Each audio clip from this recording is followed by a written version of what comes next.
Bonjour, mesdames, messieurs.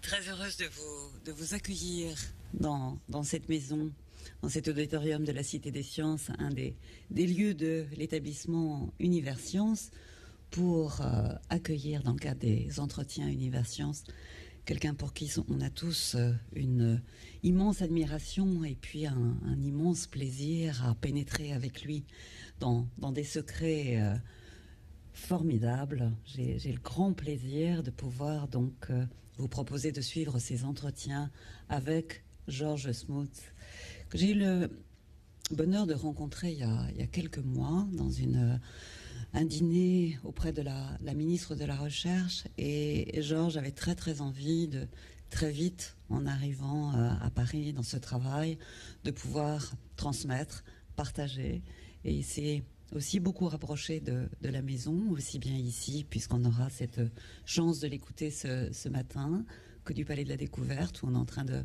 réfléchir là aussi à comment rendre encore plus vivante notre physique d'aujourd'hui. Donc c'est une grande fierté, un grand bonheur de l'accueillir. Mais pour vous mettre dans l'atmosphère de cette matinée, je vais laisser tout de suite la parole peut-être à Stéphane pour nous faire le programme de la journée, un grand journaliste ami de France Culture qui va nous expliquer un petit peu comment les choses vont se mettre en place aujourd'hui.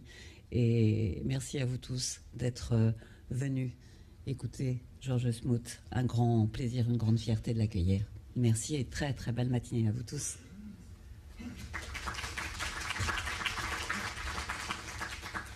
Bonjour à tous, merci d'être heureux quand même. Donc je vais vous donner très rapidement le menu. On va écouter bien sûr avec beaucoup de plaisir, beaucoup d'attention les propos de notre prix Nobel maintenant installé en France. Donc voilà, on est évidemment très heureux. Juste d'ailleurs un petit mot pour montrer que la science française est attractive. C'en est un exemple absolument magnifique, bien sûr, que l'élaboration de ce grand centre à l'université Diderot.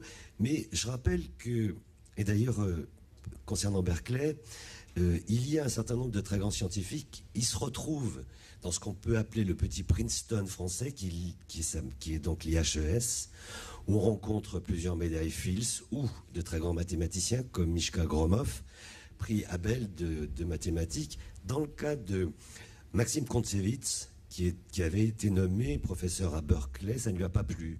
Et il a préféré venir en France avec un salaire moindre, avec pas une grosse et belle place de parking marquée je ne sais plus quoi.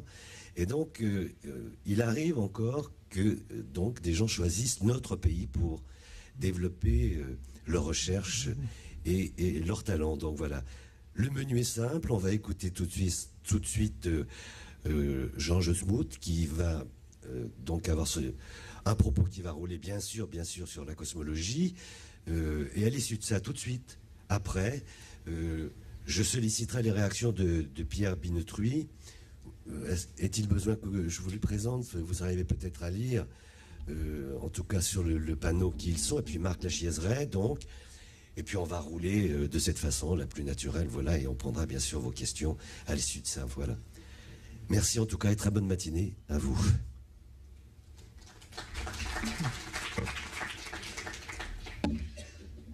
Merci beaucoup. Bonjour. If I can switch to my computer. Bonjour. On va passer I'm à going to mon show you at the ordinateur, beginning l'orateur. 2 movies. Pour This commencer, je vais one vous is passer an actual 2 movie. films.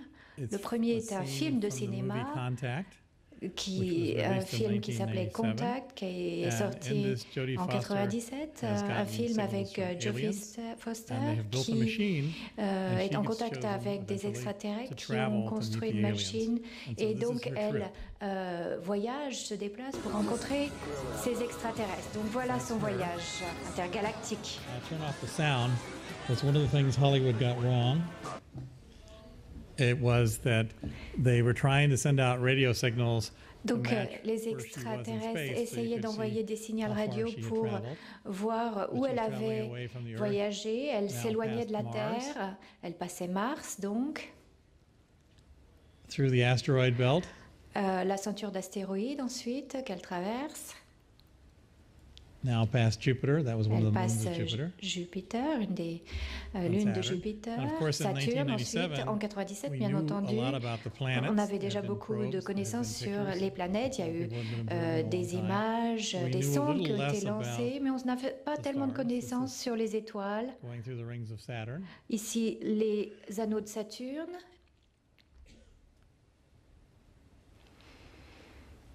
Mais on savait bien qu'il y avait une ceinture d'astéroïdes et des nuages.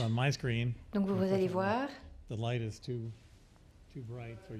le vois au moins sur mon écran. Malheureusement, il y a trop de lumière dans la salle pour que vous puissiez le voir. Donc il s'agit d'un nuage de comètes et de matériaux. Ici, vous voyez les étoiles qui s'éloignent. Ensuite, c'est un nuage de poussière, un nuage qui va se former, qui se transformer en étoile. Il s'agit d'images ici qui ont été extraites des premiers télescopes. Dans son voyage, elle a réussi à traverser certaines choses qu'on connaissait déjà à l'époque en 1997, plus certaines choses qu'on ne connaissait pas encore.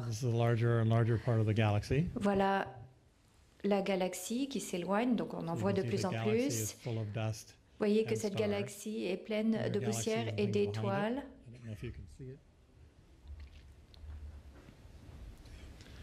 And then she'll pass through another galaxy. Et donc maintenant elle passe à travers une autre galaxie. Elle accélère de plus en plus parce que les distances deviennent de plus en plus grandes. So that's another galaxy. Voilà une autre galaxie donc.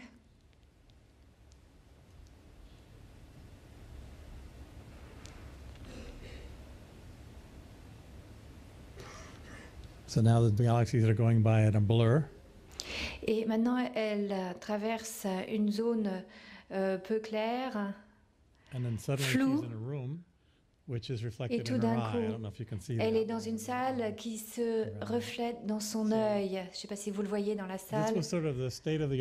Donc voilà, c'était les connaissances les plus pointues qu'on avait à l'époque en 1997. Et c'était une production hollywoodienne à haut budget. Ici, je vais vous montrer un film actuel qui a été fait cet été avec des données réelles. Donc voilà des images réelles de la Terre. On commence par le Tibet, c'est une belle région. Ensuite on quitte, on s'éloigne de la Terre et on fait un voyage, mais avec des images réelles cette fois-ci. Donc voilà des photos satellites réelles de la Terre.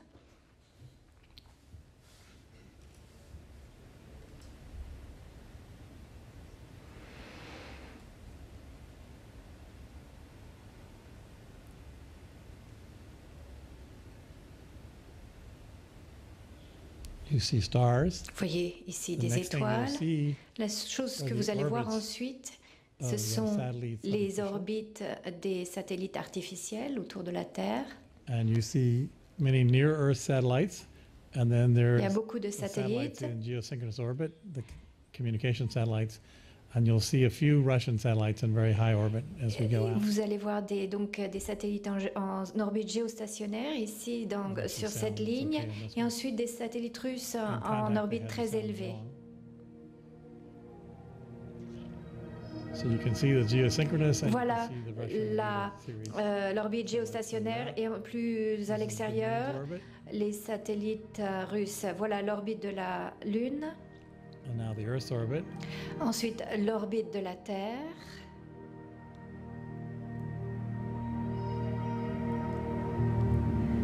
L'orbite des planètes.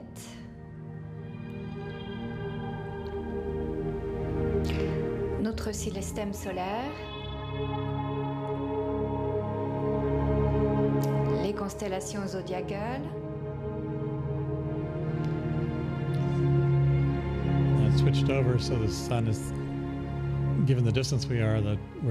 Étant donné la distance, on voit la vraie lumière du Soleil qui disparaît comme toutes les autres étoiles.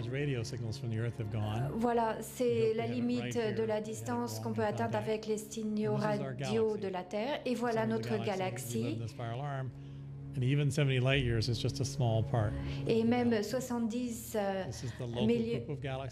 années-lumière, c'est assez près. Un autre groupe de galaxies. Et comme alors qu'on s'éloigne, on voit toutes les galaxies qui ont pu être cartographiées jusqu'à présent. Et il y a des zones qu'on ne peut pas voir parce qu'on n'a pas de télescope ou parce qu'il n'y a pas de galaxies.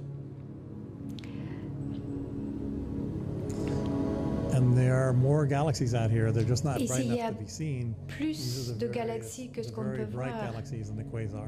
On peut voir seulement les galaxies très lumineuses et les quasars. Et au-delà, et voilà la région qu'on n'a pas pu cartographier, c'est là où l'univers devient opaque. Et ici, on refait un zoom. Donc voilà la version continue.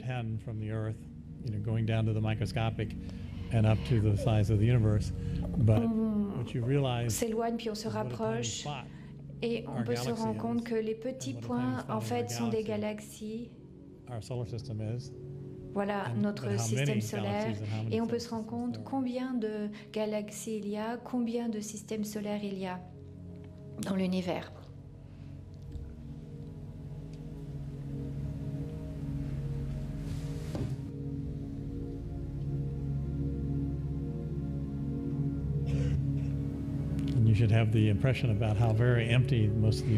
Et vous devez avoir l'impression du grand vide, à quel point l'univers est vide en fait.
Et finalement, on redescend sur la Terre et on repasse au-dessus de l'Himalaya.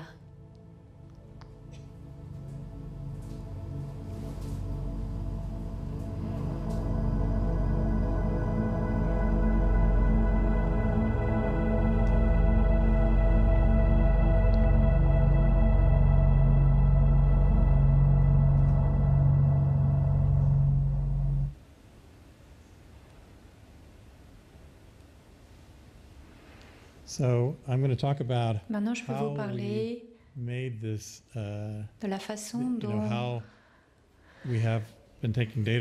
nous avons pu recueillir des données au fur et à mesure du temps. Nous, cosmologistes et astrophysiciens et toutes les personnes avec qui j'ai travaillé, comment nous avons pu créer ces observations, ces images. Et je vais vous montrer certains éléments. Donc, au début, je voudrais vous parler de la naissance de l'univers, mais j'ai pensé qu'il était plus intéressant de vous parler de la façon dont on a fait ces cartographies. Le télescope Hubble commence par prendre des images, des photos comme cela. Voilà une image du télescope Hubble. Il y a 4 étoiles. Il y a plus de 1000 galaxies qu'on peut voir. Et c'est toute une toute petite fraction de l'univers. Et si on pouvait prendre des photos de l'ensemble de l'univers, on aurait des centaines de millions de galaxies, des galaxies de types très différents, des galaxies en spirale. des galaxies brillantes, elliptiques.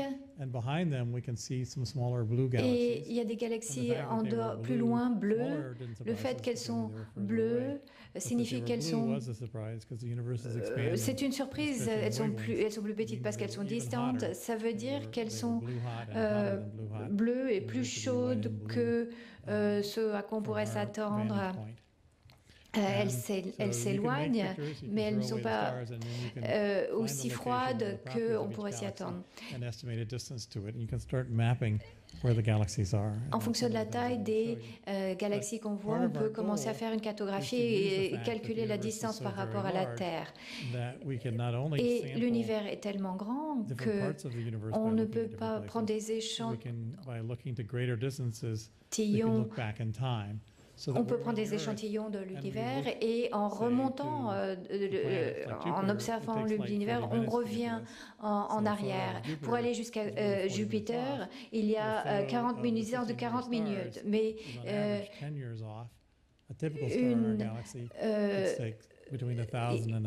une galaxie typique est à 10 000 années d'eux, et pour la galaxie d'Andromède, il faut 2 millions d'années pour y aller. Et donc, si on était là, on pourrait prendre une photo de la Terre d'il y a 2 millions d'années, donc il n'y aurait pas de preuve de présence humaine. Et lorsqu'on prend des échantillons, des sphères qui sont les plus éloignées, on remonte dans le temps. Et donc, si on mesure ces distances en années-lumière, on mesure la distance en temps qui nous sépare de ces astres, et on peut revenir à l'époque où l'univers était 1000 fois plus petit et donc 1000 fois plus chaud, et on ne peut pas voir l'intérieur du Soleil, on ne peut voir que la surface, et pour voir l'intérieur, on doit utiliser d'autres techniques. Même chose pour cette région, à l'époque du Big Bang, au début du temps connu, à cette bordure, on peut faire une cartographie de l'univers primitif, et plus à l'intérieur, on voit l'univers plus proche de nous en temps. Et plus proche, on voit les galaxies les plus récentes, et encore plus proche, on voit notre propre galaxie. Voilà un schéma. Ici, dans une galaxie en forme de spirale, environ ici, si on regarde les sphères autour de nous, on a des galaxies donc plus modernes, elliptiques ici, elliptiques en bas, spirale ici, plein d'exemples. Et plus à l'extérieur, on voit des galaxies qui sont plus petites, une forme irrégulière et qui brûlent plus fort. On passe parce que ce sont des nouvelles étoiles qui sont en train de se former. Et pour que cette image soit précise, il faudrait qu'il y ait 100 milliards de galaxies dans cette sphère. C'est assez difficile à représenter. Ici, c'est le début du temps, et on ne peut pas aller plus loin. Et on a essayé de cartographier tous les niveaux intermédiaires. On le fait, mais ça prend beaucoup de temps parce qu'il y a énormément de galaxies. Personnellement, j'ai passé une bonne partie de ma vie à faire cette cartographie de la surface que l'on voit ici, la plus distante, et j'ai commencé... Enfin, les travaux ont commencé avec des satellites et des ballons stratosphériques, et puis le satellite Kobe qui a découvert le fait qu'il y avait des régions plus chaudes et plus froides, mais que l'univers était assez stable, assez uniforme. Ensuite, il y a eu le satellite WMAP. Ensuite, avec l'Agence spatiale européenne, on a lancé le satellite Planck. Donc, au fur et à mesure de ces nouveaux satellites, on a pu prendre des images de plus en plus précises de l'univers, avec de plus en plus de polarisation. Donc, à partir de ces observations, on a créé un modèle de l'histoire de l'univers, si vous voulez. Si vous imaginez que nous vivons dans cette sphère que je vous ai montrée précédemment, et on ne peut pas voir au-delà de ce cercle. Et si on revient aux autres enveloppes, on voit que l'univers devient de plus en plus petit quand on remonte dans le temps, de plus en plus petit. Ici, l'univers est en train de se développer en une expansion plus rapide. Ici, l'expansion est plus lente. Ici, vous voyez que l'univers se développait plus rapidement, a ralenti, ensuite a accéléré à nouveau. L'expansion a accéléré à nouveau. Et lorsqu'on vient dans le temps, dans un univers qui était 1000 fois plus petit, et on peut même calculer, remonter à une époque où il était 1 million de fois plus petit, et on peut revenir à l'époque où l'univers avait la taille d'un atome. Et il y a cette énorme expansion de l'univers qui se refroidit. Lors de cette période, apprend les premières étoiles, il y a eu une période de vide, et donc les étoiles se sont développées en galaxies plus matures, et ensuite les systères solaires. Donc nous sommes apparus après la deuxième et troisième génération de matériaux stellaires. Donc on peut calculer des distances, revenir en arrière. Et lorsqu'on fait une cartographie de l'univers, non seulement on fait une cartographie de ce qui est dans cet univers, mais également de son histoire. Il y a eu une étude Sloan Digital, maintenant que c'est la phase 3, qui a permis de faire une cartographie d'1 million de galaxies. Avec Sloan 3, nous avons pu faire une cartographie d'1 million de données. Ici, chacun des points, ce sont des galaxies, comme vous voyez. Il s'agit d'une image en forme d'éventail. C'est un balayage de l'espace. Vous voyez, il y a beaucoup de galaxies, mais qui sont plus espacées ici parce que le télescope ne peut pas bien les atteindre. Donc, voilà une image. Regardez ce que nous avons donc étudié. Les galaxies ne sont pas distribuées de façon uniforme. Il y a des zones vides où il n'y a pas de galaxies en fait. Il y a donc il y a d'autres zones où il y a beaucoup de galaxies. Ici, on a le Grand Mur. Nous pensons qu'il y a plus d'1 million de galaxies à l'intérieur de ce Grand Mur. Mais nous ne savons pas combien il y a de grands murs comme cela. Nous essayons de faire donc des cartographies, des cartes pour comprendre ce qui se passe avec Sloan 3, l'étude Sloan 3. Nous avons donc fait évaluer toutes les galaxies, et avec Sloan 4, nous pouvons espérer pouvoir faire des cartographies d'autres galaxies. Ici, nous voyons cette étude en 3D. Vous voyez des galaxies en spirale, en elliptique, ça va assez vite. Vous voyez les couleurs, les formes. Nous avons un catalogue qui contient 1 million de galaxies. Nous avons les propriétés de ces galaxies, leur situation géographique, et nous essayons de comprendre comment elles ont été créées. Et maintenant, nous revenons en arrière. Toute l'étude Sloan, c'est en forme d'éventail, c'est la même méthodologie, avec un télescope qui prend des images et qui fait des images du ciel en forme d'éventail. Voilà la zone qui est difficile à atteindre pour le télescope. C'est pour ça qu'on ne peut pas voir ce qui se passe là. Ici, un des grands murs que l'on voit ici. Vous voyez, il y a des filaments, des zones vides. Pardon, la résolution n'est pas très bonne sur cet écran. Comment est-ce qu'on arrive à cela? La raison c'est que l'univers très antérieur, très ancien, était assez uniforme. Mais la gravité est intervenue il y a près de 14 milliards d'années, Voilà, au début, l'univers, il est très uniforme, très peu de fluctuations.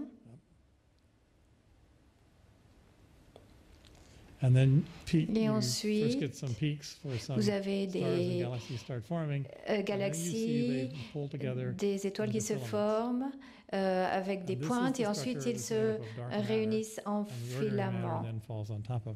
Et il y a de la matière noire, de matière sombre. Voilà une simulation de la distribution des matériaux sur une grande échelle. Très grande échelle, vous voyez que ça paraît très uniforme, mais ces petites variations permettent à des structures plus complexes de se former. Voilà une simulation. On remonte à 14 milliards d'années. Ensuite, donc il y a d'énormes vides, des filaments qui se forment en grappes de galaxies. Ensuite, des gros amas de galaxies. Ici, il devrait y avoir entre 100 000 et 1 million de galaxies. Et si vous étudiez cela au cours du temps, vous allez avoir un flux de galaxies dans les filaments qui se regroupent, qui rejoignent la région centrale. Donc il faut multiplier par 3 pour avoir les millions d'années-lumière ici. Donc on parle ici de 50 millions d'années-lumière, et en fait on va arriver à une distance.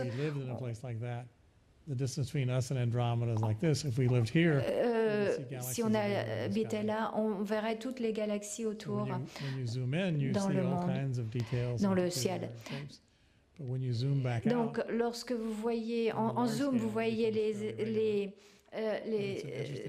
formes assez irrégulières, mais d'une plus grande distance, la galaxie semble assez bien répartie. Voilà, maintenant on traverse. Vous voyez la matière sombre qui apparaît en blanc, et ce que vous voyez en rouge, c'est la matière ordinaire qui se transforme en étoiles et en galaxies. Et lorsque vous traversez cela, vous voyez que c'est plus difficile de comprendre ce qui se passe. On ne voit pas bien les filaments. Alors, pour essayer de revenir sur l'histoire de l'univers, on regarde les différentes distances. Donc, on remonte les millions d'années et les milliards d'années.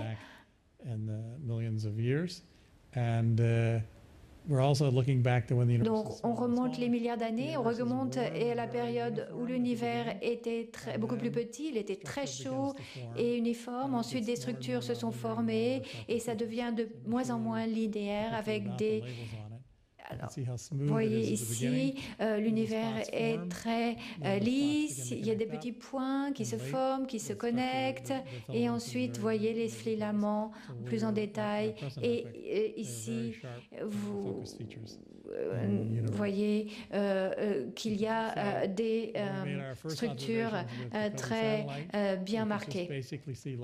Voilà les différents satellites, les différentes images qu'on pouvait avoir, les différents télescopes. Voilà Kobe, voilà le niveau de précision, ce qu'on pourrait voir de la Terre. Ici, nous avons une résolution bien meilleure avec WMAP et Planck.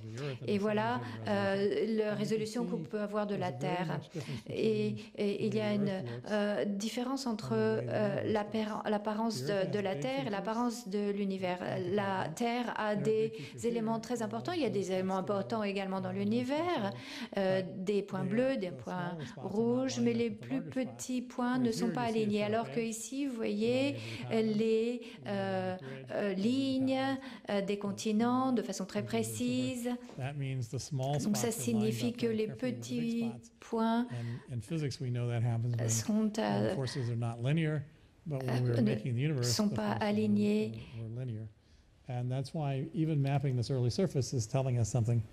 Et donc, lorsqu'on fait une cartographie de la surface du Soleil, ça nous donne une idée de ce qui se passe. Ici, nous avons, avec la mission européenne, cartographié la situation de près d'environ d'1 milliard d'étoiles. C'est énormément de données. Voilà les situations géographiques des étoiles. La vitesse va s'accélérer au fur et à mesure qu'on s'éloigne. Donc, il ne faut pas beaucoup de temps pour s'éloigner d'1 milliard ou d'1 demi-milliard de galaxies.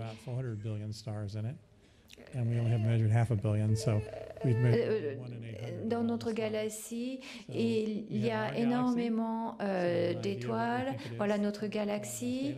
Il y a un groupe local de galaxies ici, autour de notre galaxie, y compris Andromède, qui est une très grande galaxie. Et il faut s'éloigner pas mal pour trouver les galaxies suivantes. C'est assez loin, il faut s'éloigner. Voilà, on va aller dans la direction où nous avons cartographié la situation des autres galaxies. Voilà, on commence à voir des galaxies. Ensuite, on accélère, on accélère.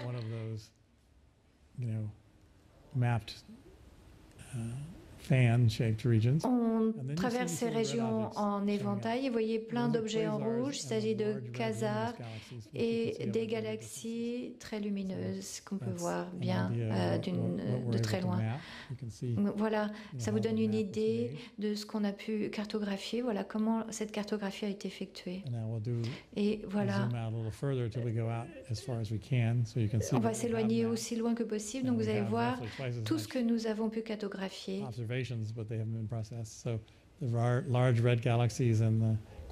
Il y a donc beaucoup de galaxies rouges, des quasars, les galaxies ordinaires au centre, celles qui sont beaucoup plus lumineuses à l'extérieur. Et ensuite, l'illumination qui nous vient du début de l'univers, c'est beaucoup plus lumineuse sur mon écran d'illuminateur. Ces toutes petites variations que vous voyez qui, au cours du temps, vont devenir les structures qu'on voit actuellement. Lorsque j'ai dit que nous avons ce modèle qui montre toutes les galaxies proches, qu'on est en train de les cartographier, nous avons cartographié des galaxies dans cette petite région ici. Nous avons un certain nombre de tests et de sondes dans cette région et nous avons juste quelques échantillons sur cette région et nous avons une très bonne carte du début de l'univers. Mais nous voulons étendre nos cartes aux distances très éloignées pour voir la situation des mini-galaxies, des petits quasars qu'on voit et qui viennent de très loin. Utiliser la lumière des quasars pour voir comment c'est absorbé jusqu'à nous et voir enfin des carottes de ce qui se passe entre les quasars et nous. Et ensuite, évidemment, cartographier toutes les galaxies qui sont les plus proches de nous dans toute cette région ici. Voilà comment ça a commencé pour moi avec le satellite Kobe, ensuite WMAP et maintenant nous recueillons des données avec le satellite Planck. Une des raisons pour lesquelles je suis à Paris, parce que j'adore analyser, je suis très intéressée par ces données du satellite Planck satellite européen. Voilà.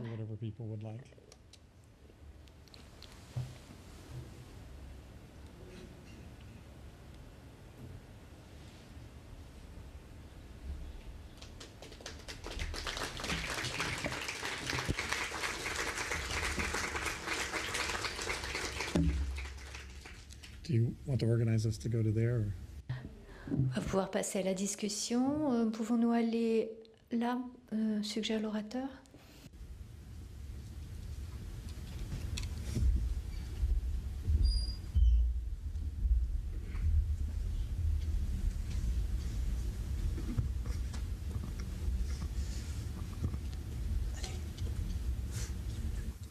Oh, peu importe.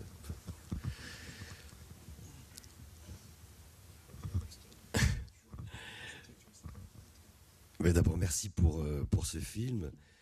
Alors je ne sais pas vous, mais en tout cas moi, cela dit, je suis peut-être un peu précipité dans cet état puisque j'ai attrapé la crève comme vous l'entendez. Mais en tout cas, j'ai sinon le tournis, à tout le moins le vertige quand même, hein, parce que c'est très concentré. Ce film magnifique du professeur Smoot est quand même rapide, il y a quand même beaucoup de choses. Et donc, on pourrait peut-être jouer au jeu suivant. Demander d'abord à Pierre Binotruy et à Marc Lachiaiseray leur réaction par rapport à ce film. Mais pas seulement, hein, je ne vais pas leur demander comme ça, je vais préciser un petit peu. Peut-être la première chose, c'est quand vous avez appris les résultats, qui d'un seul coup ont d'ailleurs ensuite apporté le prix Nobel au professeur Smoot, de cette inhomogénéité. D'abord, qu'est-ce que ça vous a fait? Est-ce que ça a été quelque chose qui était important? Et peut-être, avant de répondre à ça ou allié à cette première question, c'était l'inisotropie. Alors, moi j'ai toujours eu un petit peu de mal à comprendre pourquoi est-ce qu'il fallait considérer que c'était très important dans cette histoire d'expansion de l'univers, ainsi de suite, de Big Bang. Pourquoi est-ce qu'il fallait concevoir d'abord un univers homogène et avec comme propriété subséquente, si je puis dire, une isotropie, c'est-à-dire quelque chose qui soit pareil dans toutes les directions de l'espace? Alors, qui est-ce qui a envie de répondre? D'abord sur cette découverte. Marc? Alors, micro. Pour répondre à la première question, la découverte de Kobe des fluctuations ou des inhomogénéités ou des anisotropies était très attendue.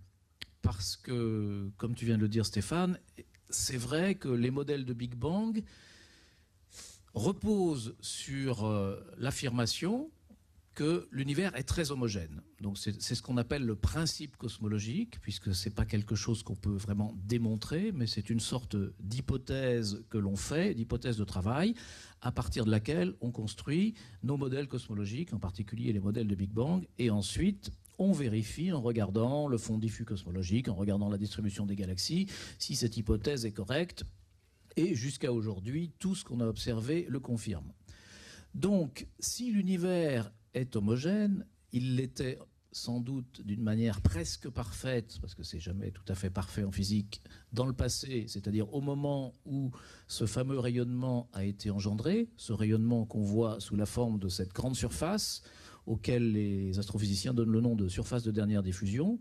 Donc, on s'attend, en première approximation, à ce que ce rayonnement soit extrêmement homogène, et quand c'est quelque chose qu'on voit dans les directions du ciel, on ne parle plus d'homogénéité, on parle d'isotropie.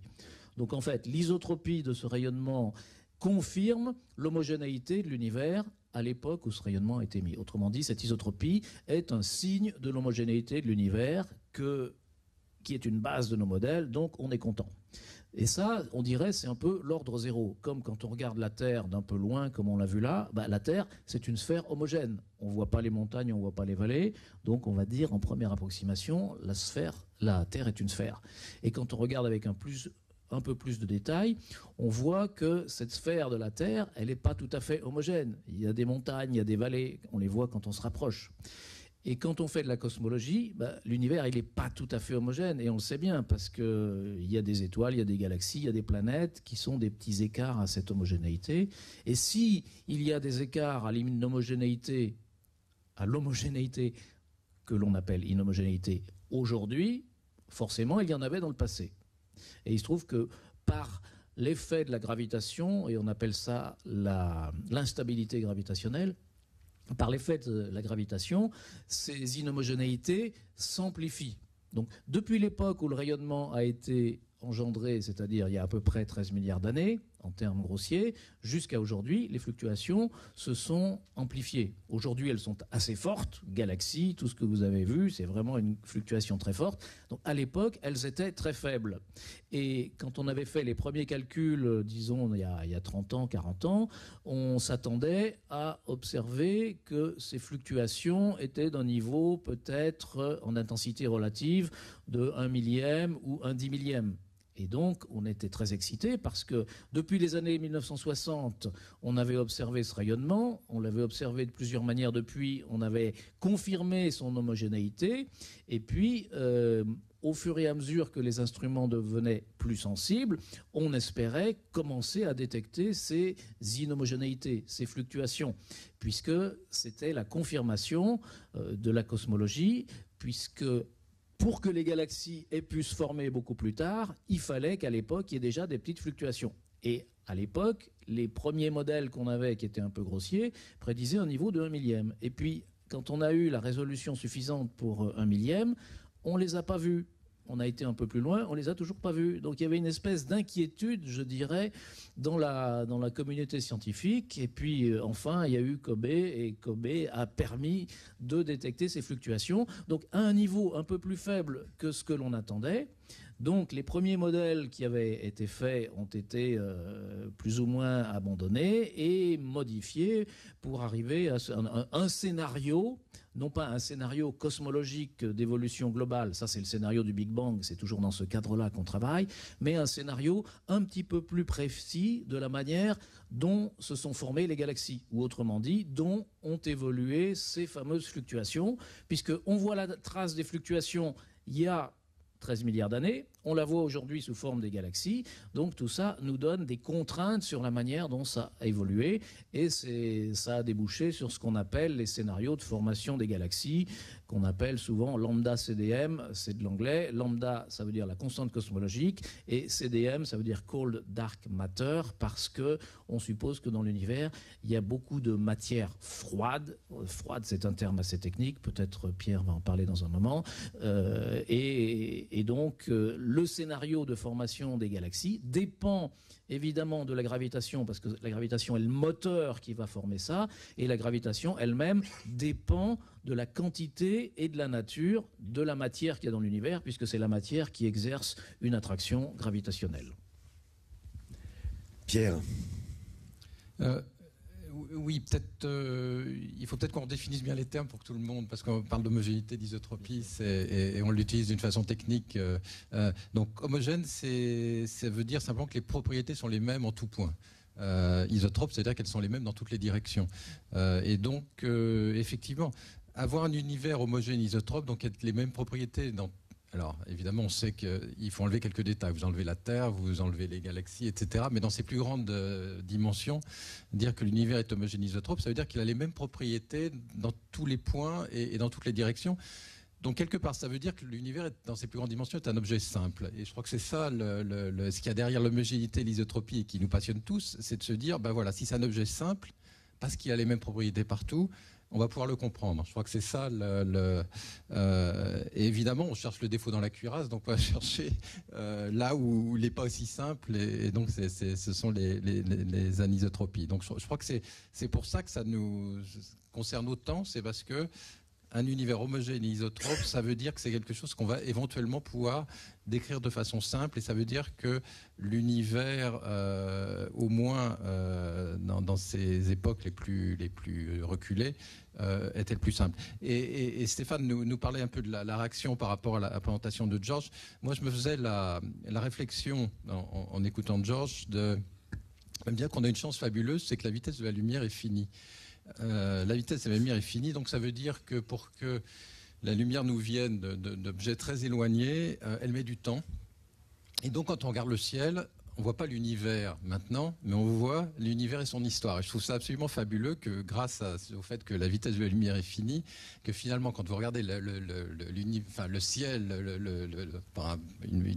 une belle nuit, vous voyez non seulement votre univers, mais en plus de ça, toute son histoire qui est déployée devant vous. Et je trouve que c'était plus on voit loin, plus on voit vieux. Voilà, plus on voit loin, plus on voit vieux. Et donc on voit toute l'histoire devant nous. Et ça, je trouve ça absolument remarquable. Et c'est dû au fait simplement que la vitesse de la lumière est finie. Et donc ça amène à toutes les observations dont George a parlé. Alors, petite question, la même d'ailleurs à vous, George Smoot. Quel a été votre sentiment quand vous avez appris ces résultats de Kobe? Qu'est-ce que ça a modifié dans votre... D'abord, est-ce que ça a modifié quelque chose dans votre savoir de cosmologiste? Est-ce que ça a relancé votre intérêt? Qu'est-ce qui s'est passé? Petite réaction personnelle.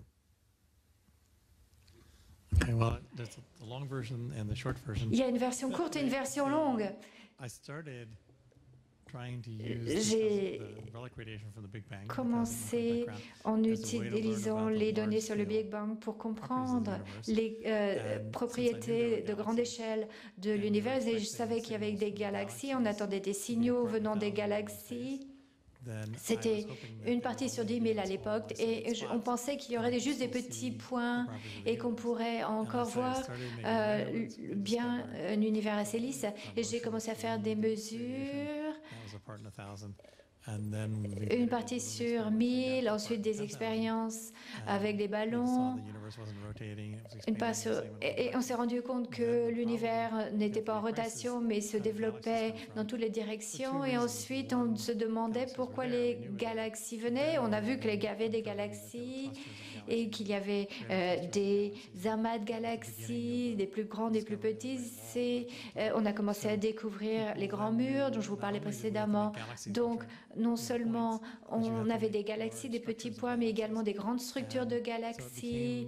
Donc, c'est devenu un problème encore plus intéressant parce que c'était un vrai défi pour comprendre cela et qu'il y avait des variations non seulement dans la taille des galaxies, mais sur des plus grandes échelles également. Et quand Kobe a finalement fonctionné, j'étais très heureux de faire ces découvertes et de voir ces choses. Mais ce qui est devenu clair, dès qu'on a commencé à avoir ces données, que non seulement on pouvait expliquer les galaxies, la matière sombre, mais apprendre énormément des propriétés de l'univers grâce à ces outils, mais avec également les deuxième, troisième génération de satellites, WMAP et Planck. Donc, c'est un outil très riche, très utile pour étudier l'univers, l'explorer. Through the mechanism, I thought, but through the fact that they had small inhomogenities were there, they're not a large-scale feature. On a pu se rendre compte qu'il y avait des petites homogénéités. You know, this nice smooth variation across the whole sky. It was many. On s'est rendu compte qu'il y avait beaucoup de structures, beaucoup plus d'informations qu'on ne pensait. If you ask, there was a moment of elation when I knew finally. Et lorsque j'ai pu avoir toutes ces données, j'étais très enthousiasmée et j'étais aussi également très heureux d'avoir un outil beaucoup plus précis pour étudier l'univers. Regardons ce film, en particulier sur l'image qui montrait, alors je le dis vite et je vais oublier les intervalles, mais en tout cas le moment du Big Bang avec 13, et quelques milliards d'années, et puis bingo, si je puis dire, une période d'inflation, l'âge noir, ainsi de suite. Alors, il y a quelque chose qui est, à la suite de ce que tu disais, Pierre, qui est intéressant, c'est qu'évidemment, il y a cette constante de la vitesse de la lumière, tant mieux. Voilà un repère sûr. Il y a eu aussi, évidemment, comme ingrédient extraordinaire, la découverte du rayonnement fossile. Voilà là encore quelque chose qui a bien servi, et plus que ça.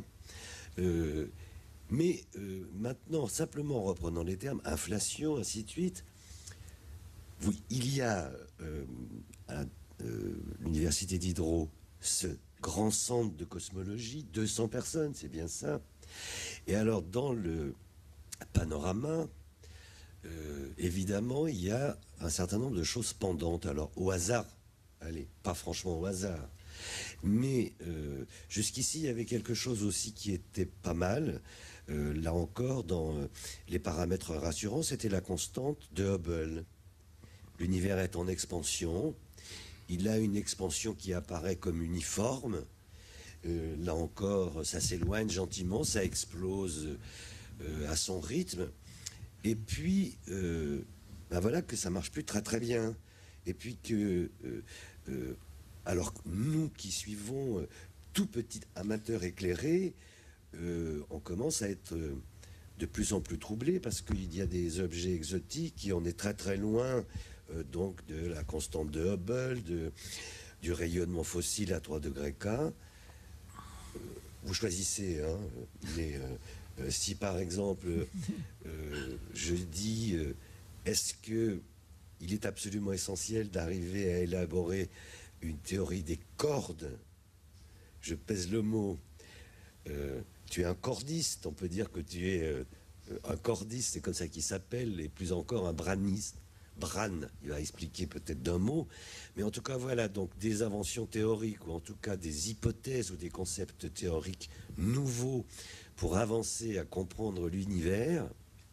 Alors qui dit Bran, là on était tranquille, on a été dans un espace à 4 dimensions, grosso modo 3 d'espace, une de temps, maintenant c'est 11. Bon, à toi Pierre. Et débrouille-toi là pour faire ça. Il m'a tendu un piège là parce qu'il y a 50 concepts. Je vais pas y arriver. Quelques points. Oui, quelques donc non, peut-être les grandes questions. Les grandes questions. On a terminé le XXe siècle avec 2 grandes théories de la physique fondamentale, je dirais. La relativité générale, la théorie d'Einstein, qui décrit justement l'évolution de l'univers. Einstein a eu ce coup de génie de se dire que sa théorie pouvait être transformée en une théorie de l'évolution de l'univers, une théorie cosmologique, et donc ça a eu tous les succès qu'on connaît, l'expansion de l'univers, et tout ça est décrit donc par la théorie d'Einstein. Donc ça décrit en fait la gravitation, et la gravitation, il faut se rendre compte que c'est le moteur de l'expansion de l'univers, d'un petit peu de ce qui se passe dans l'univers dans ses plus grandes dimensions. Donc ça, c'est pour l'univers dans ses plus grandes dimensions. Et puis, il y a la deuxième théorie de l'univers dans ses plus petites dimensions, qui est la mécanique quantique, la théorie quantique. Ces 2 théories-là sont superbement ignorées pour une raison bien simple, c'est que, enfin pendant tout le XXe siècle, la raison c'est que si jamais vous essayez d'aller en confin entre les deux, ça marche assez mal et elles ont des difficultés à être réconciliées. Il n'empêche que on souhaiterait les réconcilier. Un exemple tiré du film de George, c'est que quand on revient vers des époques très précoces de l'univers, quand cet univers était justement presque homogène, donc une soupe de particules relativement simple, eh bien, la gravité, la force gravitationnelle, qui est assez faible dans ce qu'on observe de tous les jours, passe dans un régime quantique. Et donc là, il faut bien une théorie de la gravitation qui soit quantique pour décrire l'univers très proche du Big Bang. C'est probablement d'ailleurs parce qu'on n'a pas cette théorie-là qu'on ne sait pas décrire ce qui se passe extrêmement près du Big Bang. Donc en tout cas, c'est une des grandes questions et évidemment, les théoriciens sont allés à la recherche de théories qui essayent de marier les deux. Et la théorie des cordes, on y reviendra peut-être, essaye de faire ce pas-là. Alors, quel est le rapport avec tout ce dont on parle là? C'est qu'au début des années 2000, on s'est aperçu que l'expansion de l'univers se passait peut-être pas exactement comme ce qu'on avait prévu. Et on a observé ça, c'est toujours de l'observation évidemment. En gros, on s'est aperçu qu'un certain type d'explosion, qu'on appelle des explosions de supernovae, d'un certain type en plus, dont on pense qu'elles se produisent de la même façon à toutes les époques de l'univers. Certaines de ces explosions, les plus lointaines, étaient moins lumineuses que prévu. Alors, de 2 choses l'une, ou bien une évolution dans le temps, c'est-à-dire que les plus anciennes ont explosé différemment et donc ont émis moins de lumière, mais on avait des doutes là-dessus. Et l'autre explication, c'est que peut-être qu'elles étaient plus loin que prévu. Alors si elles étaient plus loin que prévu, ça voulait dire que l'univers a été en une expansion plus rapide que prévu depuis qu'elles avaient explosé. C'est toute cette histoire que, comme je vous disais, quand vous regardez, vous voyez toute l'histoire de l'univers. Et donc peut-être qu'on se trompe sur la datation, si vous voulez.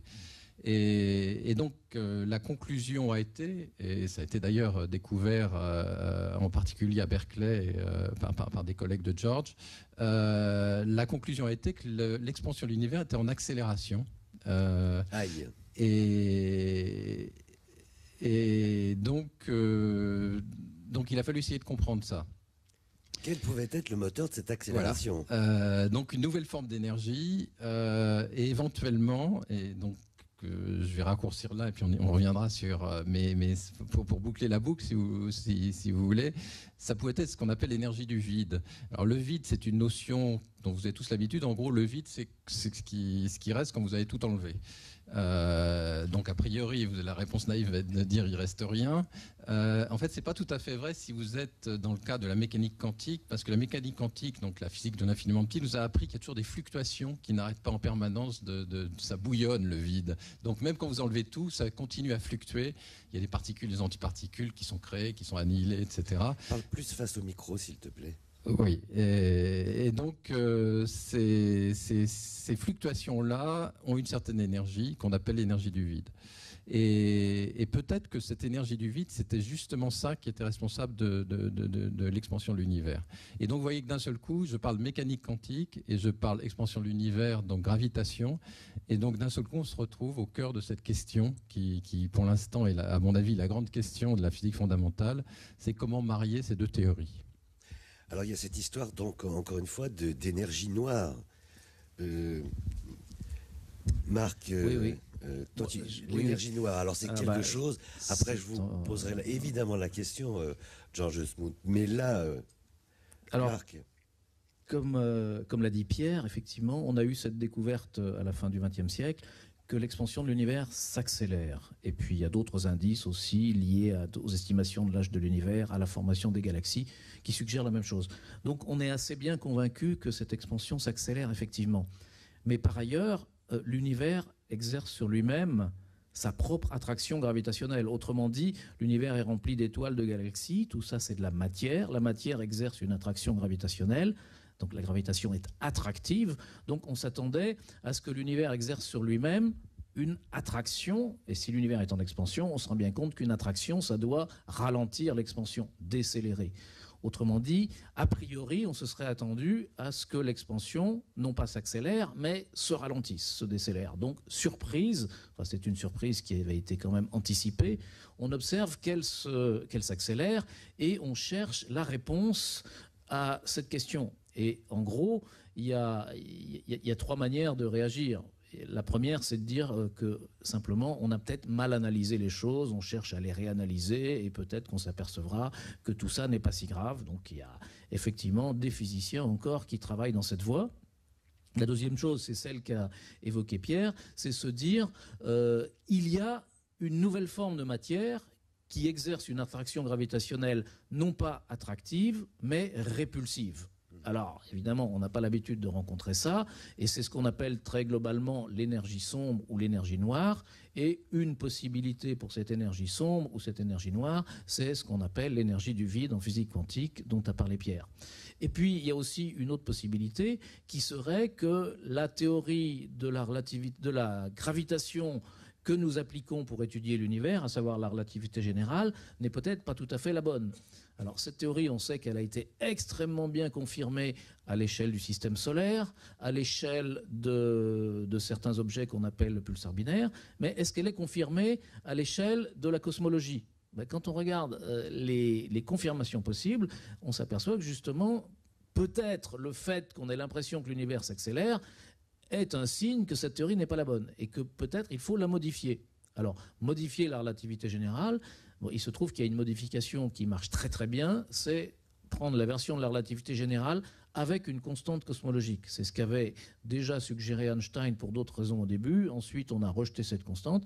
Si on la remet, ça marche très bien. Et jusqu'à nouvel ordre, tous les tests qu'on a pu faire pour voir si ça marchait semblent marcher. Donc, possibilité, c'est la gravité avec une constante cosmologique. Cette constante cosmologique représentant, si vous voulez, la partie répulsive de la gravitation. Autre possibilité, il existe une théorie plus fondamentale, qu'on ne connaît pas encore, dont la bonne approximation à l'échelle de la cosmologie n'est pas tout à fait la relativité générale, mais une théorie un petit peu différente qui pourrait expliquer cette décélération. Alors, quelle est cette théorie fondamentale? Bon, peut-être la théorie des cordes, peut-être les théories de type gravité quantique comme ce qu'on appelle gravité quantique en boucle, ou peut-être autre chose. Dans le monde, il y a beaucoup de gens qui travaillent, beaucoup de physiciens fondamentaux qui travaillent, comme l'a dit Pierre, pour essayer de réconcilier ces deux volets aujourd'hui de la physique, physique quantique et relativité. Et il y a des tas de suggestions, les unes qui sont travaillées par des communautés importantes comme ce dont parle les cordes par exemple, et puis d'autres, il y a même des tas de chercheurs isolés qui ont des idées pas forcément idiotes et on ne sait pas d'où ça viendra le succès. George Smoot, votre sentiment là-dessus, rapidement, sur ces deux points en tout cas. Right.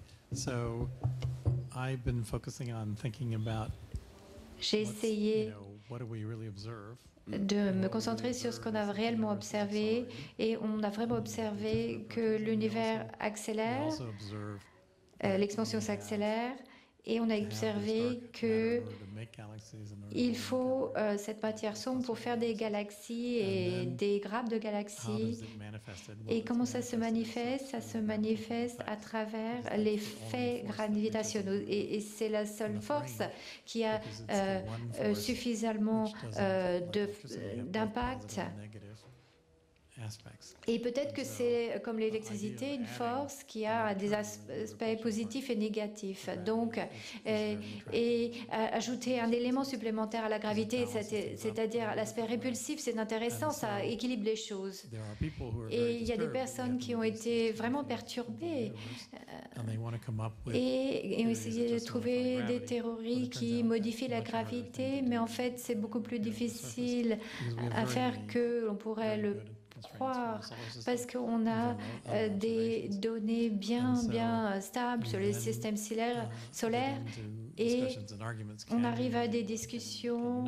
Est-ce que ça fonctionne? Est-ce que ça ne fonctionne pas? Et ce que je pense, que ce qui se passe, c'est que on essaye de développer des théories dans différents domaines, y comprend l'idée selon laquelle l'univers lui-même a deux dimensions, l'espace et également l'information, l'univers holographique, qu'il y a énormément d'informations, assez d'informations codées aux frontières de l'univers pour modifier ce qui se passe à l'intérieur de l'univers.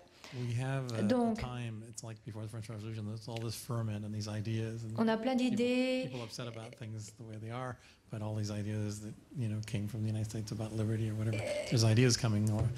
Qui viennent de plein de directions différentes. Donc, en tant que cosmologiste, nous avons beaucoup d'observations, beaucoup d'hypothèses à étudier, et peut-être que on va se rendre compte que l'univers est beaucoup plus compliqué que ce qu'on croyait.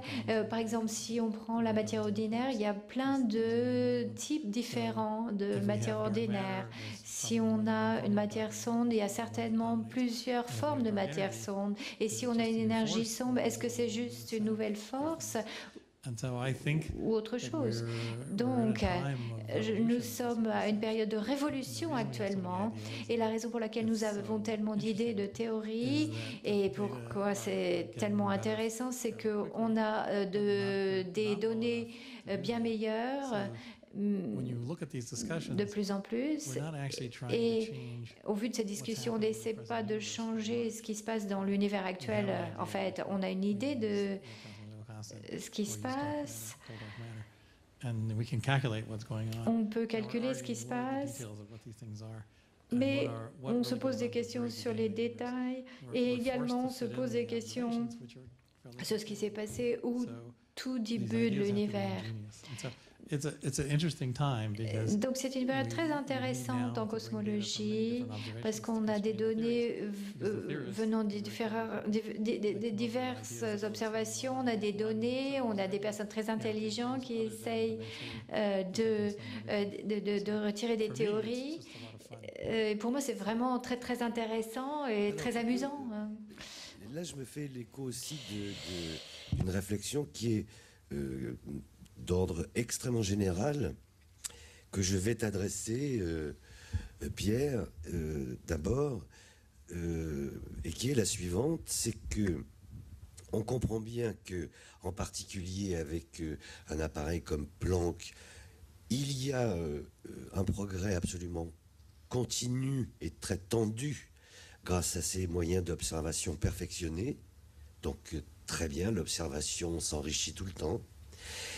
Et par ailleurs, et quand on parle de gravitation quantique, là on tombe sur une situation qui est très singulière dans le développement de la physique, c'est que, et d'ailleurs tu le disais dans un entretien que tu avais donné à Ciel et Espace il y a quelque temps, on se retrouve donc en physique théorique dans une situation où, bien sûr on élabore des concepts, bien sûr on élabore des hypothèses, mais qu'il semble que l'on soit très loin de vérification expérimentale. Alors, conjointement, progrès de l'observation, bien sûr, mais nécessité aussi d'avoir des élaborations théoriques nouvelles et profondes. Quid d'une prédiction expérimentale pour savoir si le monde est ainsi fait que vous le calculez? Alors, de toute façon, le principe est effectivement qu'une théorie ne devient vraiment une théorie physique que quand elle a été vérifiée expérimentalement. Donc ça, c'est, je dirais, le principe à peu près, enfin pour moi, intouchable. Et effectivement, on a la chance, comme l'a dit George, d'être dans une époque où on a déjà et on va avoir beaucoup de données extrêmement précises. Donc ça, c'est du pain béni pour, je dirais, pour la physique et l'astrophysique. Alors maintenant, il y a des questions extrêmement difficiles. La question la plus difficile pour moi, c'est justement le mariage entre la théorie quantique et la relativité générale qui décrit la gravitation, avec la difficulté, c'est que ce sont les deux théories, chacune marchent extrêmement bien. Ça a été souligné, la relativité générale est une théorie, je dirais presque simple, en tout cas avec des principes très, très bien définis. Bon, je me rappelle que moi, quand j'étais petit, j'entendais toujours l'histoire qu'Einstein, quand il avait écrit sa théorie, il y avait que 2 personnes dans le monde qui comprenaient la relativité générale, mais il n'empêche que d'abord, je crois que c'est une légende. Les physiciens ont très vite, compris ce qui se passait et adopté la relativité générale. Mais ça reste une théorie quand même avec des principes bien établis et qui marche merveilleusement bien, qui a subi des tests extrêmement précis et qui marche extrêmement bien. La théorie quantique marche aussi extrêmement bien et appliquée à la physique fondamentale, c'est entre autres en particulier tous les succès de la physique des particules, la physique d'autres énergies, jusqu'au LHC. Donc on a quand même la difficulté que ces deux théories marchent très bien dans leur domaine et qu'à l'interface, on a toutes sortes de difficultés. Donc c'est un problème extrêmement difficile. Petite précision, là aussi, je me permets de la faire, mais tu allais peut-être la faire. Mais dans le cas de la relativité générale, c'est évidemment... c'est une théorie qui donc permet d'expliquer la gravitation. Donc la gravitation, c'est quelque chose qui s'étend à grande échelle. Dans le cas de la mécanique quantique, bien évidemment, c'est du microscopique et plus que microscopique. Donc oui. Là, il y a cette alliance du grand tout et de l'infra-petit, quoi. Et c'est pour ça que vous l'avez face à vous, cette nécessité aussi. Absolument. On parle beaucoup de nos jours des deux infinis, c'est l'infiniment grand et l'infiniment petit qui se rencontrent. Et alors pourquoi est-ce qu'ils doivent se rencontrer? Il y en a qui disent après tout, on n'a pas besoin de. Mais ils se rencontrent par exemple dans l'univers très primordial, où là, l'infiniment grand n'est plus, enfin ce qui pour nous est à des distances extrêmement larges. Si vous remontez dans le temps et dans l'expansion de l'univers, ça devient des distances extrêmement courtes. Et donc c'est entre autres pour ça, à cause de cet univers primordial, qu'on souhaite avoir une théorie du tout. Alors maintenant, le programme est extrêmement difficile d'essayer de marier ces deux théories. Il faut probablement ce qu'on appelle parfois un delta, c'est-à-dire faire un saut quantitatif et qualitatif dans les théories. C'est-à-dire que c'est pas simplement... ça serait surprenant qu'il ne faille pas modifier en profondeur l'une et l'autre théorie pour arriver à cette théorie qui engloberait les deux. Mais d'un autre côté, on doit garder les succès de l'une et les succès de l'autre. Oui. Donc c'est la très grosse difficulté à l'heure actuelle. Alors maintenant, tu m'interrogeais sur la théorie des cordes. Donc la théorie des cordes, c'est une théorie où on dit que les objets infinitésimaux, ce ne sont plus des particules, donc des objets ponctuels, mais des objets à une dimension, des cordes microscopiques. Et très souvent, on reproche à cette théorie-là de ne pas faire des prédictions. La raison pour laquelle ça ne fait pas de prédictions, c'est que ce n'est pas une théorie, c'est un ensemble de théories. C'est-à-dire que c'est un cadre général et donc c'est difficile à demander à un cadre général dans ce cadre, disons, de faire des prédictions. Dans ce cadre général, il y a plusieurs théories et pour l'instant, ce que les gens cherchent, c'est effectivement, dans ce cadre général, quelle serait la théorie qui expliquerait tout ce qu'on connaît déjà et qui ferait des prédictions. Donc oui. La question est, à mon avis, toujours mal posée quand on dit est-ce que la théorie des cordes peut faire des prédictions? Non, ça sera une théorie à l'intérieur de la théorie des cordes. Alors, on n'utilise pas le mot théorie de la même façon, là. Parfois, on utilise le mot modèle, si vous voulez. Donc, c'est un modèle à l'intérieur de la théorie des cordes qui, éventuellement, lui, sera suffisamment contraint pour disons, faire des prédictions précises. Et on n'est pas encore là, visiblement. Oui. Juste avant de passer la parole à Marc, en tout cas, du point de vue de la sociologie de votre profession, il y a vraiment énormément de gens qui travaillent en théorie des cordes aujourd'hui. Maintenant, c'est quasiment majoritaire pour qu'on ait une idée aussi. Alors évidemment, il y a plusieurs théories imbriquées. En particulier, ce sont des objets donc qui sont plus, comme tu viens de le dire, ponctuels, mais qui sont étendus, qui sont dans un truc tout à fait étrange pour nous, qui est donc quelque chose à 11 dimensions d'espace. Et on pourrait presque dire que pour chacune des propriétés de ces différents espaces, il y a une théorie pratiquement. Je pense à la supersymétrie, je dis tout ça dans le désordre. Ça devient très, très subtil, hein. Alors effectivement, il y a plusieurs... donc ça a amené à repenser nos dimensions. Nous vivons dans un espace, enfin nos sens nous indiquent que nous vivons dans un espace à 3 dimensions spatiales. Hein, s'il faut 3 coordonnées, si je peux dire, pour repérer par exemple un objet dans cette pièce. La hauteur, la largeur, la longueur, hein, vous avez l'habitude de ça. Et l'idée est effectivement, enfin la théorie des cordes nous a amené à reconsidérer ça, à se dire peut-être qu'il y a des dimensions supplémentaires d'espace qui nous sont cachées, qui ne sont pas accessibles directement à nos sens, mais qui dans le monde microscopique pourraient être visibles. Donc effectivement, ces théories-là sont aussi des laboratoires à idées et éventuellement donc qui peuvent nous donner des idées de nouvelles expériences. On peut à ce moment-là se poser la question. Effectivement, c'est jusqu'à, disons, on ne s'était pas posé jusqu'au XXe siècle, on ne s'était pas posé la question effectivement pourquoi il y a un seul temps, pourquoi il y a 3 dimensions d'espace. Donc on commence à se poser des questions et ça montre bien que notre univers sensible, donc l'univers qui est ouvert à nos 5 sens,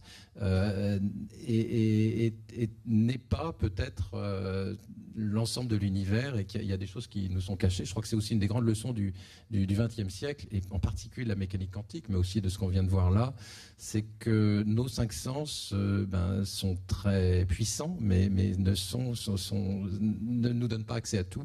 Et qu'il y a tout un monde qui est derrière ça, qui va au-delà. Et la mécanique quantique, l'infiniment petit, nous a beaucoup appris là-dessus. Marc. Ouais, il me semble qu'on peut faire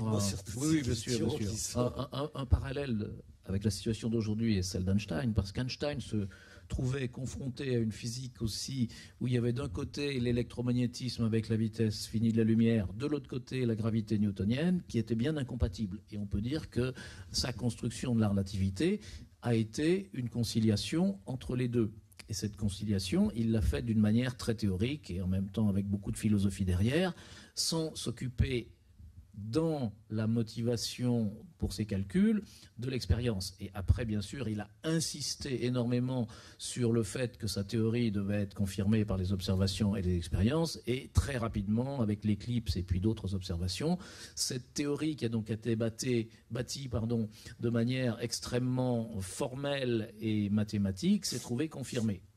Alors, pour répondre aussi à ce que tu disais, eh bien, essayer de construire des théories, c'est extrêmement stimulant, c'est extrêmement intéressant, c'est beaucoup plus amusant qu'un jeu vidéo ou que le jeu d'échecs. Et ça, c'est une partie, je crois, de nos motivations, c'est qu'on s'amuse beaucoup à faire ça.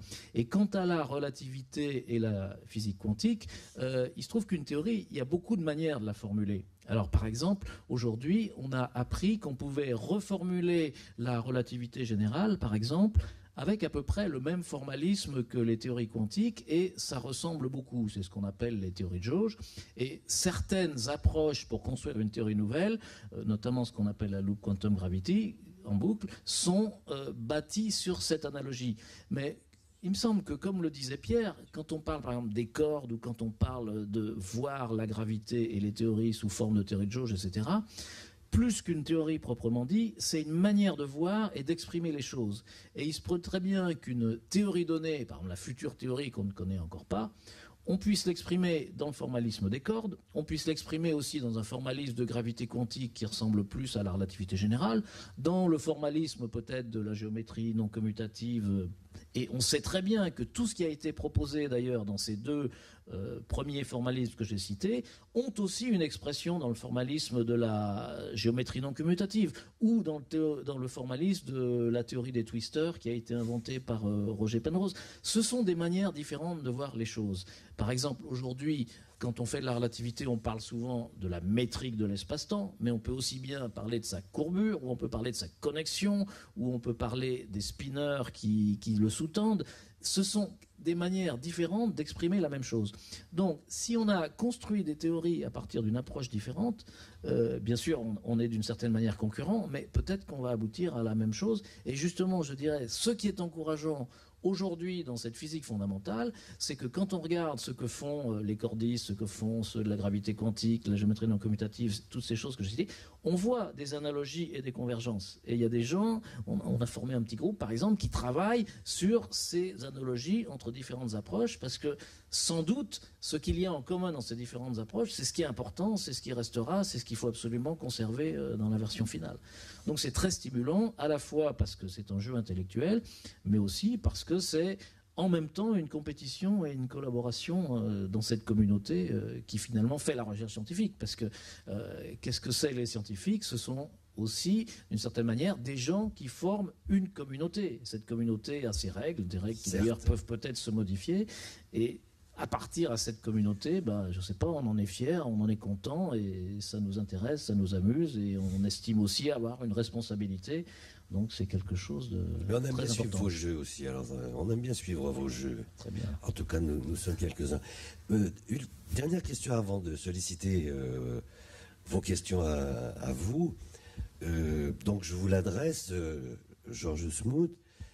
Il y a, je ne sais pas si vous le connaissez, il nous a quitté récemment un épistémologue français qui s'appelait Jacques Merleau-Ponty, qui était le cousin de Maurice Merleau-Ponty, qui a été un très grand philosophe Son neveu. français. Oui, c'était son neveu, pardon. Oui, excusez-moi. Et que j'ai lu il y a longtemps, et c'est peut-être grâce à lui, avant que de regarder directement les travaux des scientifiques, mais en regardant donc les grands livres de Jacques Merleau-Ponty, que j'ai compris que la cosmologie, surtout arrivant à son âge scientifique, si on peut dire, était peut-être d'une certaine manière la science la plus singulière, pour une raison évidemment apparente, évidemment évidente, je redouble l'adjectif, c'est que c'est la science du tout, et que nous sommes des observateurs du tout, nous sommes dedans. Et donc il y a cette activité étrange, c'est que l'homme fait une science du tout, notre univers, l'univers, et que nous sommes dedans. Est-ce que ça vous fascine toujours autant, cette position, si on prend ce petit retrait épistémologique, si je puis dire, Georges Smoot?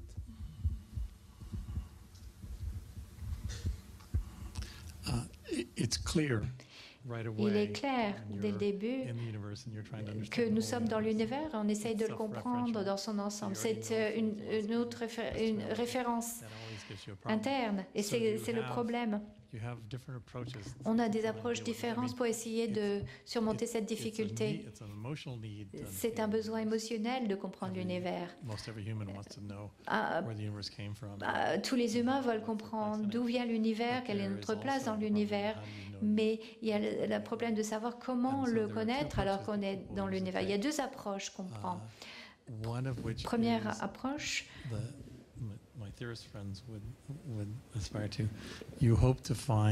c'est d'essayer de trouver un modèle de l'univers qui décrit l'ensemble de l'univers et qui n'a pas de liberté, qui ne comprend pas de liberté. Je ne parle pas de liberté de choix, mais pas de liberté dans les théories. C'est comme, par exemple, si vous voulez créer une sphère, c'est une sphère, il n'y a pas d'autre possibilité, pas d'autre configuration possible. Et au début de la théorie des cordes, l'idée c'est qu'il n'y avait qu'un seul choix et que tout en découlerait, qu'il y aurait une conséquence logique. C'est ce qui excitait les gens, qu'il n'y avait qu'un choix et que ça rapporterait la mécanique quantique, rapprocherait la mécanique quantique et la mécanique, la relativité. C'est ce que j'espère trouver. Mais c'est également une question philosophique, parce que si on a une théorie d'univers qui n'a pas de liberté d'arranger les choses, s'il n'y a pas d'ajustement possible, eh bien, ça vous apporte la confiance. L'autre approche, c'est une approche plus pratique. On ne sait pas ce qui va se produire. On observe l'univers de façon aussi précise que possible. On le fait de façon très différente et on essaye de regarder le problème dans des directions différentes. Et ça vous donne plein d'idées et on interprète les données, on essaye de les rapprocher.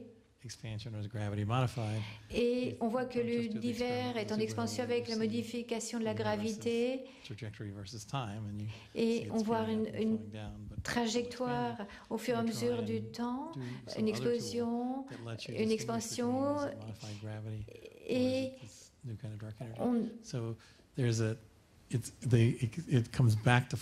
on en revient à la philosophie. Il faut avoir une philosophie. Est-ce que ça va être parfait ou est-ce que, avec une observation dans différents domaines, pour essayer en retirer une théorie? En fait, l'univers est assez simple. On a compris les détails.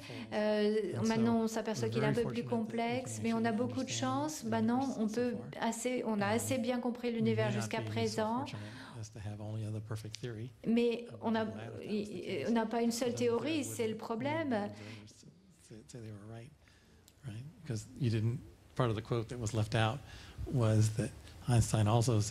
Et Einstein disait qu'il serait triste pour Dieu si la théorie de la relativité ne fonctionnait pas. Donc, voilà. L'univers est singulier, il y a un seul univers. Mais il faut faire très attention, essayer de faire au mieux pour essayer de le comprendre et pour vraiment prouver ce qu'on avance.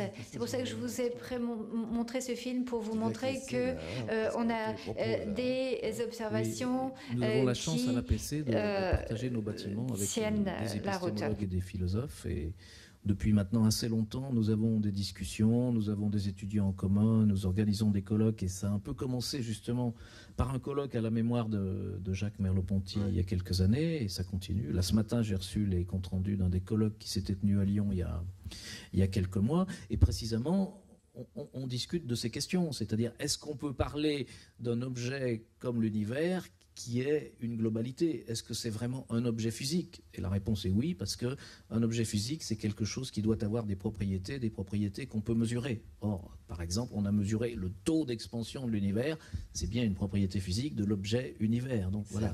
Donc, un objet dans lequel nous sommes, on peut quand même l'observer, mais il faut faire attention, discuter sur le statut de l'observateur.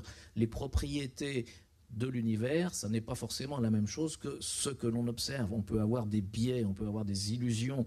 On sait que, par exemple, la courbure déforme les rayons lumineux dans l'univers, donc on voit l'univers à travers une sorte de grosses lentilles qui déforment. On a une vision toujours déformée. Et actuellement, on apprend à comprendre cette déformation, à l'analyser, à la corriger, mais même plus que la corriger, à s'en servir. C'est-à-dire la manière dont on s'aperçoit que, par exemple, l'univers, dans sa courbure, déforme les rayons lumineux, eh bien, ça nous apprend beaucoup sur l'univers aussi. C'est-à-dire que ce qui, au départ, semble une difficulté, une erreur qu'on serait capable de commettre, au contraire, on réagit et on en profite, on s'en sert comme un nouvel outil. Et c'est aujourd'hui, par exemple, à propos de cette déformation, il y a des projets entiers, des projets internationaux qui sont fondés sur une étude de l'univers en étudiant cet effet qu'on aurait pu prendre au début comme une source d'incertitude. Ben, c'est à vous.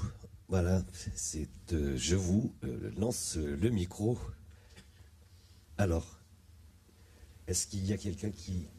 Ah, ça arrive.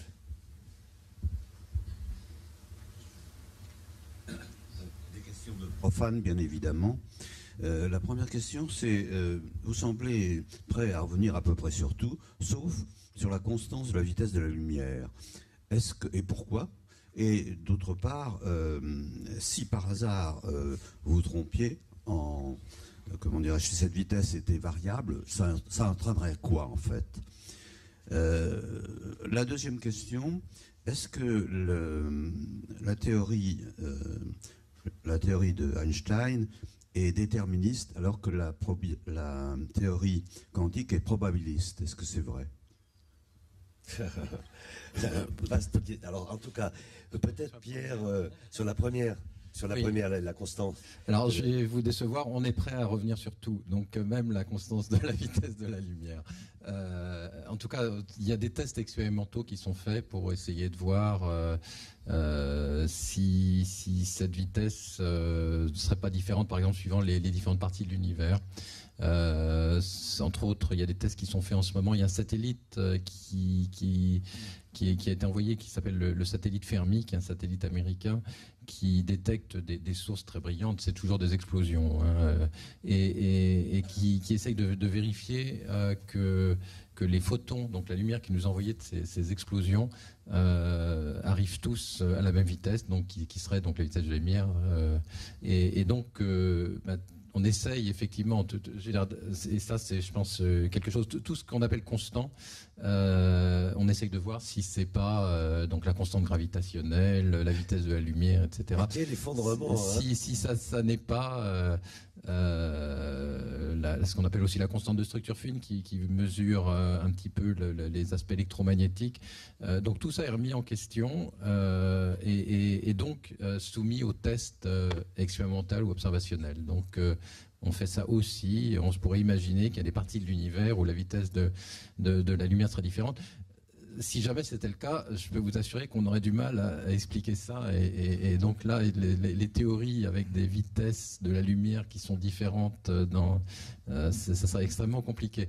Il n'empêche que expérimentalement, on remet ça en question et donc on essaye de pousser l'observation. Ça donne des frissons, hein, parce que quand on sait le coup de force d'Einstein et surtout l'importance dans la première relativité de cette constante, quand lui, il bouscule et vire d'une pitch-net ce concept d'éther, ainsi de suite. Mais quel établissement quand même. Enfin bon. Mais vous êtes prêts à tout. Ok, on a compris, mais c'est normal d'ailleurs. Vous êtes des sceptiques chroniques, c'est normal. Ah ben, je pense que c'est le métier de scientifique, c'est ça. C'est la qualité première du scientifique, c'est le doute. Mais en ce qui concerne la vitesse de la lumière, aujourd'hui, on est quand même dans un cadre où il faut se rendre compte que la vitesse de la lumière est par définition égale à 1, vu que le mètre est en fait défini comme l'équivalent spatial de la seconde. Le mètre, c'est la même chose en gros que la seconde avec un facteur multiplicatif, ce qui revient à supposer dans la formulation même de ce qu'est l'espace et le temps dans notre physique que la vitesse de la lumière est constante. Autrement dit, si jamais les expériences dont a parlé Pierre nous indiquaient quelque chose qui est inattendu, ça veut dire qu'il faut complètement modifier notre conception de ce qu'est l'espace et de ce qu'est le temps. C'est-à-dire, s'il y avait quelque chose qu'on pourrait interpréter en disant la vitesse de la lumière varie, ça veut dire que nos conceptions de l'espace et du temps sont encore plus loin de notre intuition, si vous voulez, que déjà la disparition de l'espace et du temps au profit de l'espace-temps dans la relativité. Mais il y a des raisons de penser ça. Quant à l'autre question à propos du déterminisme, c'est une question très compliquée. Il est certain que la théorie de la relativité générale est une théorie déterministe. Quant à la physique quantique, elle est très bien posée, mais vous savez sans doute qu'il y a plusieurs interprétations possibles de cette théorie. Et là, les unes sont déterministes, les autres sont indéterministe, et il a été prouvé, si vous voulez, que la théorie quantique telle qu'elle est formulée, il est possible de l'interpréter de manière déterministe, il est possible de l'interpréter de manière indéterministe. Mais il faut bien éviter une confusion qui est faite assez souvent, c'est que le déterminisme n'implique pas la prédictibilité. C'est-à-dire, si vous êtes incapable de prédire comment va évoluer un système, ça ne veut pas dire qu'il est indéterministe. Et c'est pour ça qu'il y a toujours cette liberté entre déterministe et indéterminisme.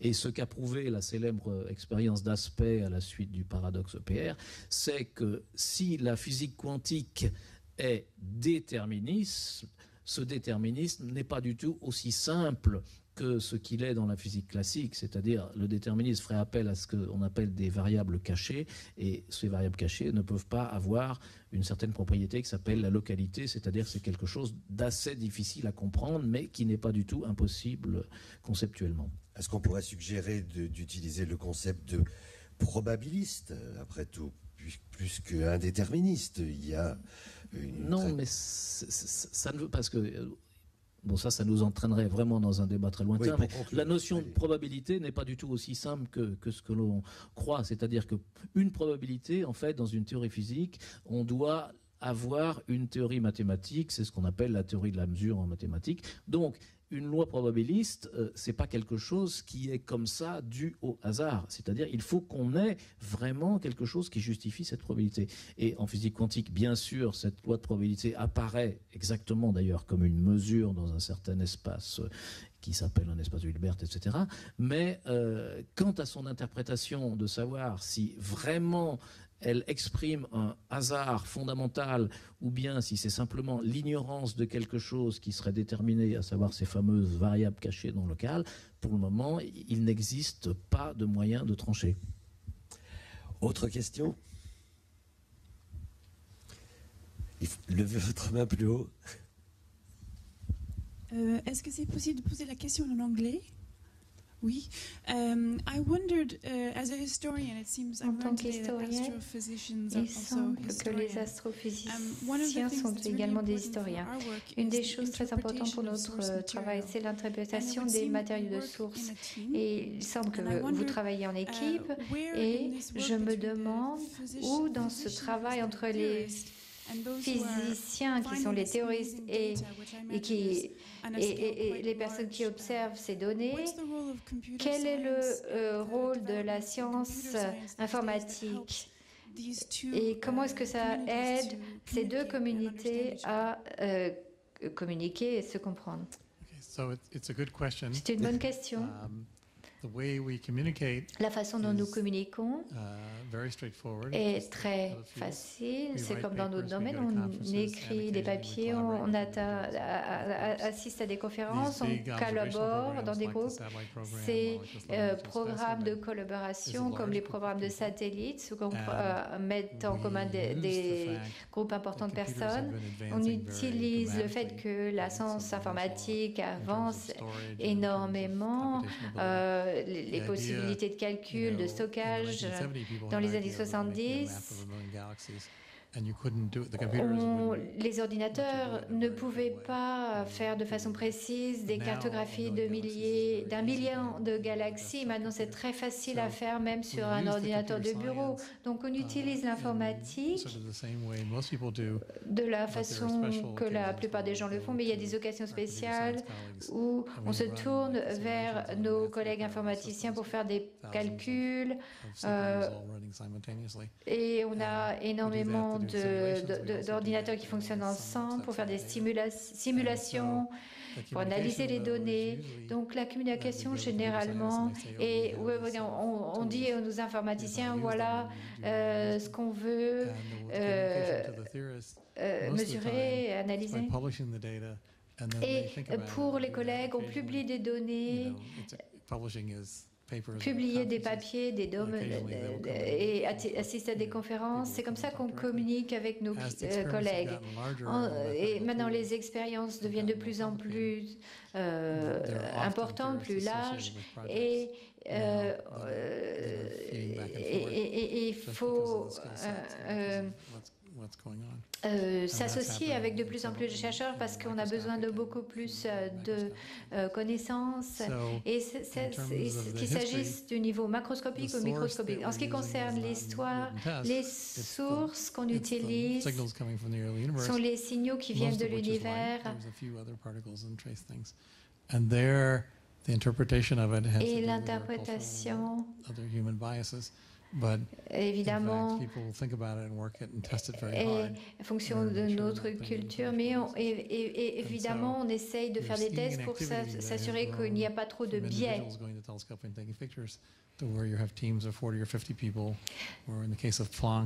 Dans le cas de Planck, on a 1000 personnes dans l'équipe dans ce programme de recherche, et ils se répartissent en groupes de travail.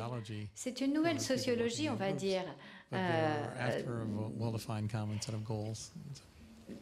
Mais on a un ensemble d'objectifs communs. Il y en avait une, voilà, c'est ici.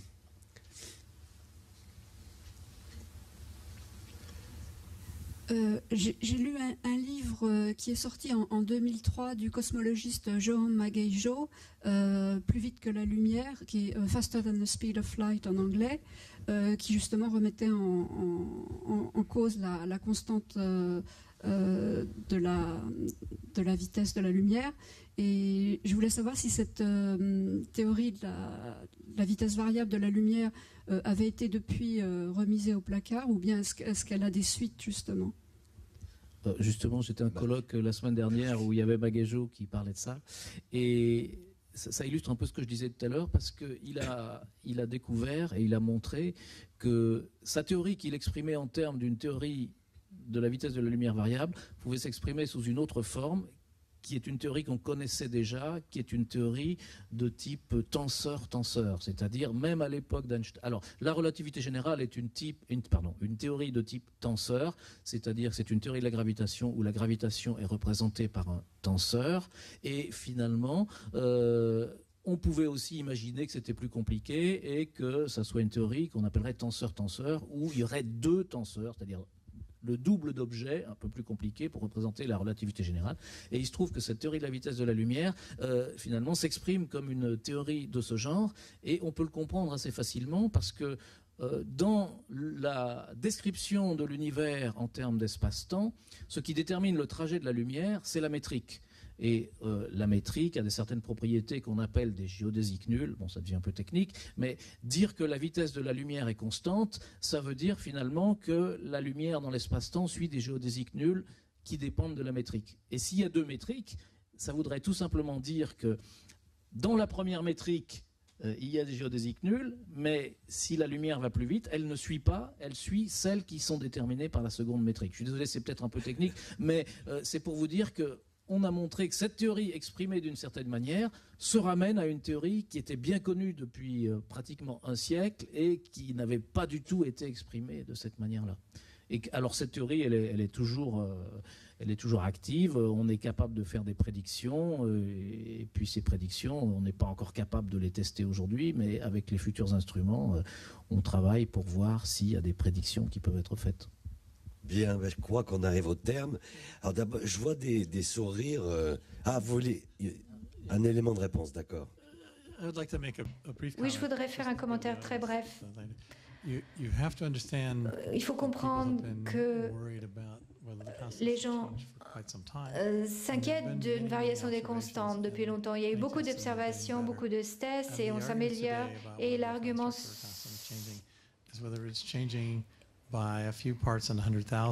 c'est de savoir s'il y a des changements de 10 000 parties sur des millions.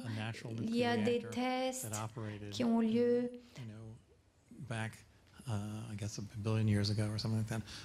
pour revenir à ce qui se passait il y a des milliards d'années sur la Terre. On voit les réactions physiques, on voit les matériaux résiduels et on observe beaucoup de choses différentes. Donc la discussion générale pour savoir si les constantes changent, ces discussions sont liées au univers très distant et une des étudiants à l'APC et moi-même avons écrit un papier l'année dernière pour savoir si les constantes pouvaient changer au début de l'univers.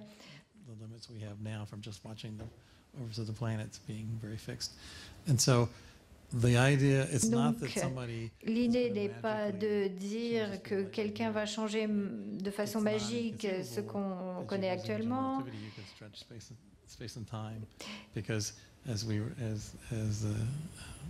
Mais comme on l'a dit, en fait, c'est le ratio du temps de la distance qui peut varier. On pourrait changer la vitesse de la lumière si on peut changer ce ratio.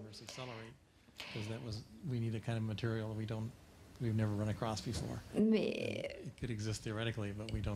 actuellement, on n'a pas ce type de matériaux qui nous permettent de prouver ces variations. Donc, il ne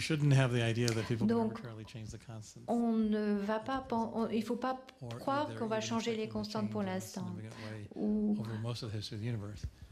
Sur la plupart de l'histoire de l'univers, ça serait plutôt limité, ces changements seraient plutôt limités aux périodes les plus antérieures, les plus distantes au tout début de l'univers. À certains visages souriants que vous avez certainement pris plaisir à cette conversation. Alors je vous signale quelque chose de très important, en plus c'est dans le droit fil des conversations d'aujourd'hui, c'est que la mi-janvier, les équipes d'astrophysiciens qui travaillent sur la mission Planck se réuniront donc en congrès ici à la Cité pour analyser les premiers résultats de cette mission, donc magnifique instrument là encore dont on attend beaucoup.